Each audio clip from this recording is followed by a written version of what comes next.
স্থিতিশীল পুঁজিবাজার গড়তে ওষুধ শিল্প খাতের বিভিন্ন প্রতিষ্ঠানকে বাজারে নিয়ে আসতে কাজ করছে ডিএসসি।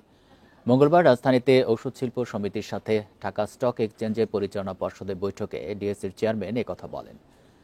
$6 বিলিয়ন ওষুধ খাত বিদেশে রপ্তানির পাশাপাশি দেশের ভেতরে 98% সরবরাহ করছে বলেও জানান তিনি। বলেন, দীর্ঘমেয়াদী পুঁজির যোগান দিতে শেয়ার বাজারে সব ধরনের সুবিধা দিতে প্রস্তুত রয়েছে ঢাকা স্টক এক্সচেঞ্জ ডিএসসি। অতীতে পুঁজিবাজার যেভাবে বিকশিত হওয়ার কথা ছিল সেভাবে বিকশিত হতে পারেনি বলেও মন্তব্য করেন তিনি।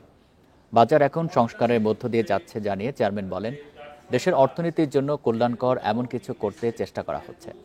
এ সময় ওষুধ খাতের উদ্যোক্তারা বলেন, অনেকে শেয়ার বাজারে আসতে চাইলেও নানা আইনি জটিলতায় তালিকাভুক্ত হতে চায় না, তাই এসব জটিলতা দূর করার আহ্বান জানান তারা।